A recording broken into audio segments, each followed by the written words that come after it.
Hey ladies, this is Mocha Mommy here bringing you another video.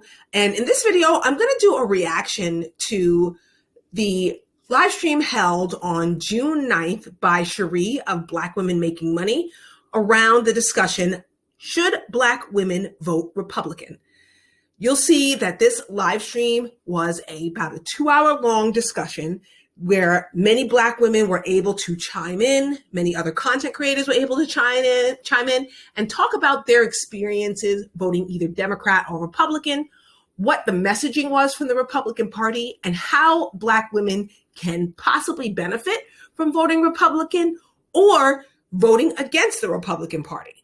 So I think it was a really well-balanced discussion that covered education, class, career, upward mobility, and as well as political education and political literacy. But here's my opinion on how Black women can vote. Personally, I think I'll create like a politics playlist because I feel like this is a very loaded issue. I don't think that any one party has 100% great ideas. I don't think that there's one party that benefits Black women more than the other. I can honestly say that I think that the Republican Party definitely has some disingenuous and very serious marketing problems, whereas the Democratic Party has a history of not really being very reliable as far as the amount of legislation that they pass versus the promises that they make during election season. So I definitely see it as a circus and you're just picking your clown. But what I will say that can definitely benefit Black women is to play both sides of the aisle. What do I mean by playing both sides of the aisle? As opposed to completely sidestepping the political discussion, which is still an option, and it's still a good option for many of you. I choose to read the room politically and just make it a point to strategically align myself with certain ideologies of people who I'm engaging with, if that individual or group of individuals can benefit me especially. Let me give you an example. I am a veteran of the United States Army, and many veterans and people who support veterans tend to be right-leaning. So I'll play that up if I am in that crowd. I'll swap stories about my experiences in the service and thank them for their service and really just talk about the pride that comes with being an Army soldier. But I'm also a strong advocate for healthcare equity, and that tends to be a more left-leaning principle.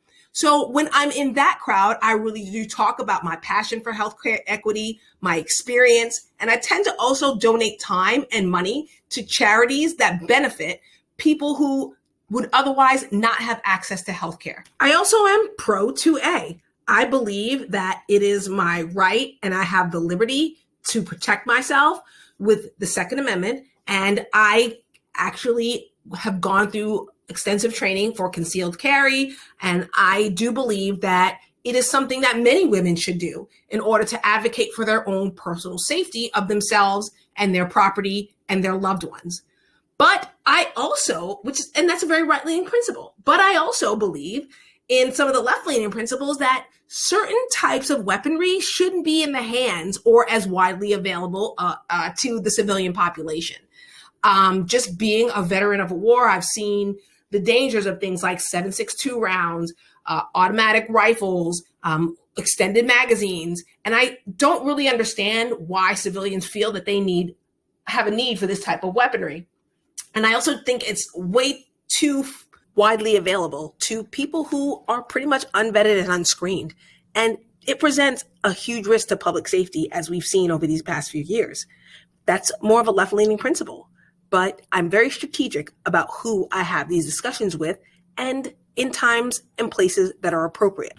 So one group of people who I've seen play both sides of the aisle very well are small market farmers, not large industrial farmers. I'm talking about those farmers who show up at your farmer's market or who have a community-supported agriculture CSA membership.